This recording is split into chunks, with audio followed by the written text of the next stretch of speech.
seshilo ke ukuthi uDr Ngobese usefikile njengoba hlezi sikuthembisa ukuthi every Monday to Thursday kusukela ngo5 kuya ku6 ntambama so sinaye ke uDr Ngobese ezosixoxela kabanzi noma ezosiyala kabanzi ngokuphila nje komuntu omnyama nanokuthi ke singawaflatheli amasiko ethu nanokuthi ke siphuma aphi nanokuthi ke azosichazela yena ke ukuthi uDr Ngobese yena ungubani kahle kahle nanokuthi futhi uphuma aphi usiza kanjani ukuthi ke umuntu omnyama akwazi ke ukuthi amhlanganise noma ke amdibanise nawo amadlozi akhe. But ke today so ke sikhuluma kakhulu ke ngendaba ekuthiwa umkhokha abanye abantu baye bathi umkhokha mhlambe kusuke kuyinto eyenzeke mekuthi ekhaya khona seke babulalana usuyabona kancane kancane meke nexabana ekhaya omunye nomunye uphakamisa isikhali noma mhlambe omunye mhlambe seke washona ekhaya bonke abantu asebezolandela ke beshona ekhaya bele belandela ke njalo nabo befa kancane kancane bele bedlula ngesimo esodwa olokho kusuke kumkhokha baze bathakathiwe bengathathatiwe kanti into nje encane eyenzeka fanele bona beyinaki bexake ukuthi omunye wahlambe washayiswa imoto emgaqweni nabo bantu bele bebafa ngengozi so Dr Ngobese uzosichazela kahle kahle kabanzi ukuthi yini umkhokha nanokuthi umkhokha usuke uqhamuke kanjani nanokuthi ungawuvala yini umkhokha noma mhlawumbe umkhokha ungawuvalanga izona ziphi izinto eziba zimbi uma ukuthi umkhokha ugcinwe ekhaya ungakwazanga ukuthi uvaleke nanokuthi mhlawumbe isikhathi sawo ubonakala emva kwesikhathi singakanani ukuthi sekunomkhokha kulo yes nanokuthi kwenzakalani ukuze kubonakala ukuthi lento isumkhokha sikwamukela emsakazweni Intokozo FM Dr Ngobese. Ngiyabingelela kunina abasakazi ngiyabingelela nakubantu bonke abalalele kulo msakazo weNtokozo ngiyabonga ukuthi ngiphinde ngibe la ekutheni sizoqwashisana ngokuthi abantu bangasoke kwazini nase eimbandeni abasuka kuzona zesintu nezokuthi umuntu ngubani. Then into edala ukuthi ngisho kanjalo ukuthi kunento eziningi esesenzekile emakhaya sihlala kuwo ngesizathu esithi umuntu wonke usuke wasuka empandeni abedalwe kuzo noma abekhuliswe ngazo.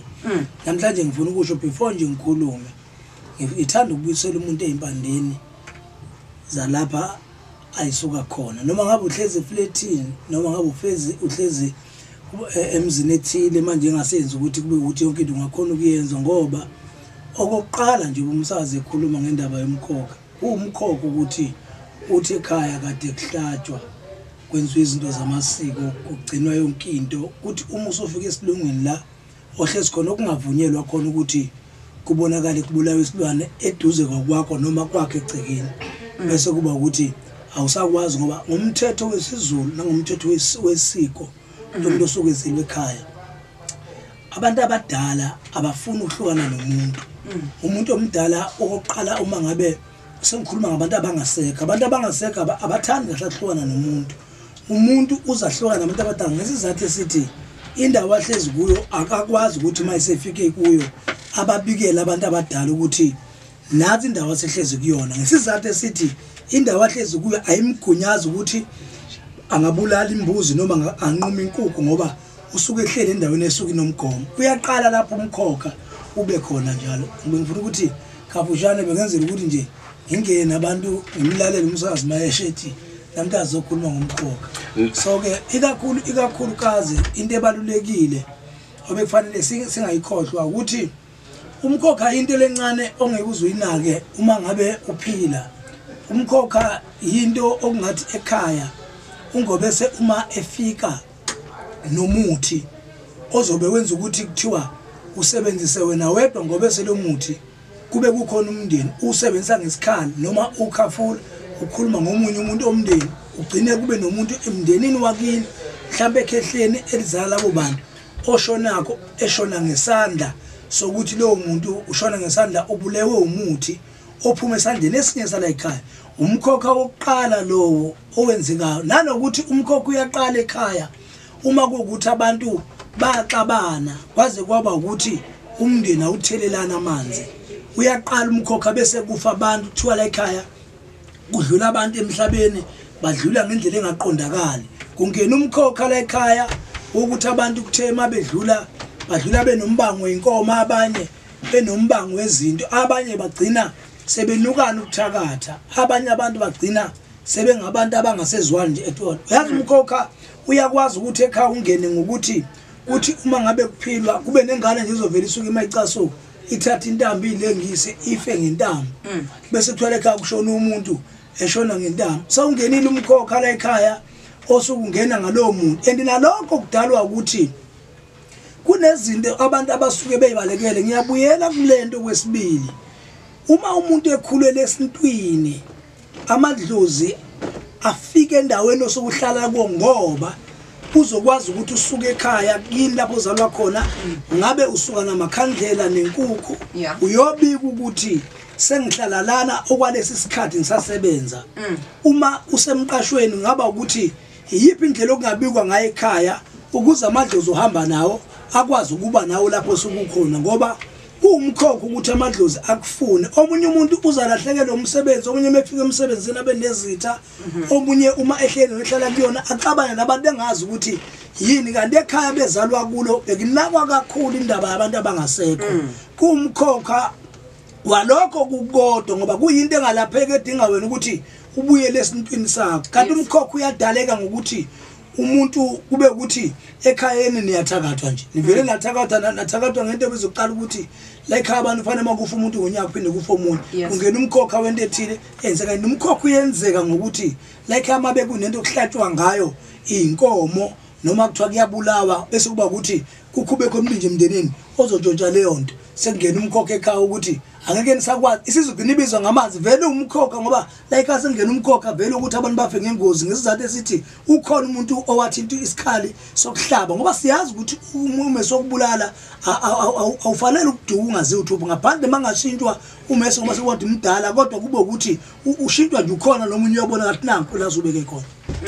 mhlambe masikhuluma ngodaba lokuthi uzibulele ngabe ukuzibulala kumkhokha ongconywana kunalo ukuthi atshontshe mhlawumbe ummese wokubulala izilwane ekhaya kukhona nokuhlukana kokusinda komkhokha ukuthi mhlawumbe ongasebenza ngokusheshsha yilo okanje mhlawumbe nokuthi umuntu umeyibulela uyamukeleka yina kumathonga ngoba bake bathi ngokukholwa kwamakristu oshonayo kuswe sekufika isikhathi be it ukuthi kwenzekalani mebethi be it kwenzekalani kusho ukuthi nalo izibulale be it uthi uzibulele bese kwesikhathi ukuthi uthafe vele ukuthi uyodlula emhlabeni ngokuthi azibulale yena ngokwesintu sethu ke baba dokotela ngobese kukanjani lokho esintweni asilikhuluma iqiniso elithi akamukeleke umuntu emadlozini ozibulele kahle kahle kufana nomuntu osuke edlula ngokudutshula engishingajubulanga yena ake sibuyele kulokuthi umuntu oyidubulayo ayibulale vele kuyafa umuntu oyilengisile kodwa umuntu odutshuliwe kubuke phela uma ukuthi lo muntu akazovala amanxeba uma edutshuliwe akangeniswe ekhaya itende lakhe limiswa ngaphandle ngoba basuke bebalekela ukuthi kungene umkhokha wokudutshula kwabantu umuntu ungeniswa kanjani na ekhaya uma eshone ngokudutshulwa ungeniswa ngokuthi kubuye imbuzi before mayibuye emakhazini angene ngaphakathi egcekeni kubulawe imbuzi okuthiwa eyokuvala isikhali lesabulawe ngaso ukuze isikhali lesi singabuyi sesiqotha abanye abantu ngaphakathi ekhaya kuvalelwa ukuthi lento emehlele ingozi kufanele ukuthi ingaphindi yehlele omunye umuntu kusho ukuthi ngamanye amazwi labantu basaba ukuthi kungena umkhokha ekhaya ozodala ukuthi kufa abantu ungasavaleki indaba yalomkhokha ngoba wayekelwa ngesikhathi umuntu eshonile okay uma kungenzeka ngebhadi kube nalokho ukuthi siyakholwa bese kuba ukuthi umuntu uma eshona nje bamthathe bamngenise ekhaya ngaleyo ndlela but umuntu osuke engena ekhaya eyibulele yena ke siqondisa ukuthi ngesintu futhi okwesibili akamukeleki kubantu abangasekho ngoba kumkhokha ukuthi wena uma uzibulala uzohlangana kanjani namadlozi noma nabanye abantu abasuke bekhona abasebalala abakudala angithi uyakhumbula ukuthi umuntu uma ngabe edlule emhlabeni namhlanje uma ngabe kuubaba la ekhaya ukwazi ukuhlangana nabantu bomndeni wakhe ngesikhathi sekuthiwa khona lento okuthiwa ukujikjela uma abantu besazisinto kuyahanjwa kuyojikjela kuqala kudlule into okuthiwa ukugeza makugezwa le zinto zamafosholo kugezwa ingane ngo3 months kulinda umama azakhumula inzilo umama mayikhumula inzilo ingalesikhathi kufanele kuyojikijelwa kuthiwa kuyokwenziwa into yokuthi kufika izinja kufika abantu khaphume uphunyele into okuthiwa kuyanje kuyojikijelwa ngoba ubonke usenzile umsebenzi ngokuthi ngesikholo abathi inkonzo yibani yokumkhuphula usesuke seqala lo muntu ukuhlanganiswa namadlozi akubo uma ke uzibulala noma uzilengisile uma uthola abantu abanalo ulwazi iyafuneka futhi imbuzi yokuthi kukhululwa intambo ngoba baningi abantu la ekhaya abazoshona ngokuthi bayilengisa uma lo mkhokho ungavalwa. Okay, Dokotela. Kunomuntu la. Okay? Ozothi kwashona ubhuti. Kodwa kushoneni kwabhuti wakhe noma usisi wakhe okanye ngabe ubani engashadile nowesilisa engashadelwe. Kukhona umnumzana inhloko. Lo meshonile kumele angene egcekeni noma kangene egcekeni kwenzela ngaphandle ngoba akashadile lokho kungaletha umkhokho ukuthi angene ngaphansi egcekeni. Sikhuluma ngobani ke sikhuluma ngobagodi. Sikhuluma ngalo ongashadele nongashadile oshonile egcekeni. Ngabe yena uyafakwa yini na egcekeni okukhona umnumzane ocacile wacacelwa okanye wesifazana ocacile nowesilisa ocacelwe. Ngabe wena mawungena egcekeni uthi ushonile awunayo iringi ufaka umkhokho omubo ukuthi kushone abantu abangashadile la ekhaya no